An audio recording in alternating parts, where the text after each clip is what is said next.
রাজশাহী ৯ সব আন্তনগর train Chapainawabganj railway station থেকে চালু সহ ৮ দফা দাবি আদায়ে ট্রেন অবরোধ ও মানববন্ধন কর্মসূচি পালন করছে সুজন। এ নিয়ে আরও জানাতে সরাসরি যুক্ত হচ্ছেন আমাদের সহকর্মী তারেক রহমান। তারেক, আন্দোলনকারীদের উপস্থিতি কিরকম দেখতে পাচ্ছেন এবং তাদের দাবিগুলো কি কি বিস্তারিত নিয়ে জানাবেন।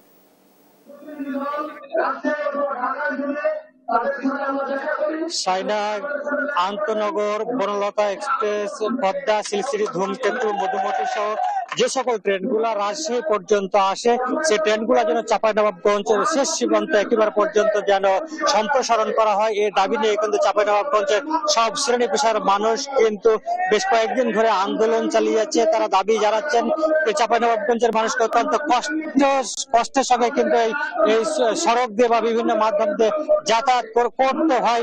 আজকে কিন্তু সুশাসনের জন্য নাগরিক সুজনের ব্যানারে চাঁপাইনবাবগঞ্জের যে প্ল্যাটফর্ম আছে, রেলওয়ে প্ল্যাটফর্মে কিন্তু মানববন্ধন অনুষ্ঠিত হচ্ছে। মানববন্ধনে কিন্তু লোকাল একটি ট্রেন, রাজশাহীগামী লোকাল ট্রেন মল্লিকা এক্সপ্রেস, সেই ট্রেনটিকে আপনারা দেখতে পাচ্ছেন অবরুদ্ধ করে রাখা হয়েছে। এই মুহূর্তে সুশাসনের জন্য নাগরিক সুজনের নেতৃবৃন্দ বক্তব্য রাখছে। আপনাকে যদি আমি একটু বলে রাখতে চাই, এখানে বিভিন্ন রাজনৈতিক দলের নেতৃবৃন্দ কিন্তু অংশগ্রহণ করছেন। তারা কিন্তু দাবি জানাচ্ছেন যে সকল ট্রেনগুলো বন্ধ রয়েছে সেই ট্রেনগুলো যেন অনত বিলম্বে যেন চাঁপাইনবাবগঞ্জ পর্যন্ত সম্প্রসারণ করা হয়। ইতিমধ্যে আপনাদেরকে বলে রাখি আগামীকালকে চাঁপাইনবাবগঞ্জে যে ঢাকা আসতে সমিতি আছে সেই সমিতির লোকজনও কিন্তু এই রেলপথ অবরোধ করবে বলে তারা কিন্তু ঘোষণা দিয়েছে। এখানে আমাদের সঙ্গে কথা হচ্ছে সুশাসনের জন্য নাগরিক সুজনের নেতৃবৃন্দের সঙ্গে। তারা বলছেন সরকারের পক্ষ থেকে যতক্ষণ পর্যন্ত আশ্বস্ত করা হবে এবং প্রতিশ্রুতি দেওয়া হবে যে চাঁপাইনবাবগঞ্জ পর্যন্ত সম্প্রসারিত হচ্ছে ট্রেনগুলো, ততক্ষণ পর্যন্ত তারা কিন্তু এই আন্দোলন চালিয়ে যাবে। আমরা একজন বক্তার সঙ্গে একটু কথা বলতে চাই। আসলে আপনারা বলবেন আপনাদের আন্দোলন কি নিয়ে, আপনাদের আন্দোলন সম্পর্কে একটু জানতে চাই।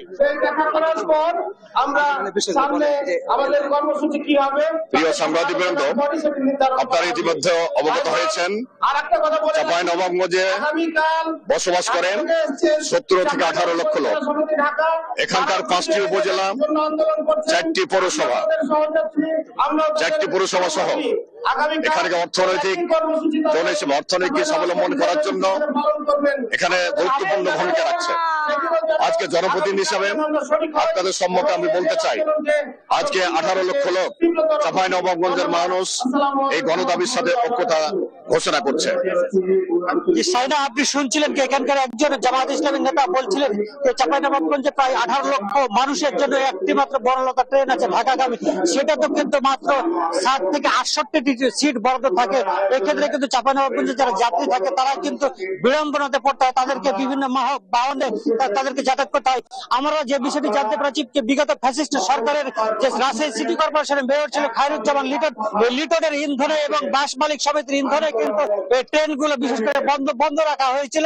সেই ট্রেনগুলো যেন অনন্ত বিলম্বে চালু করা হয়, এটি চাঁপাইনবাবগঞ্জ মানুষের প্রত্যাশা। জি সাইনা, এ ছিল আমার কাছে চাঁপাইনবাবগঞ্জের ট্রেন অবরোধ নিয়ে সর্বশেষ পরিস্থিতি।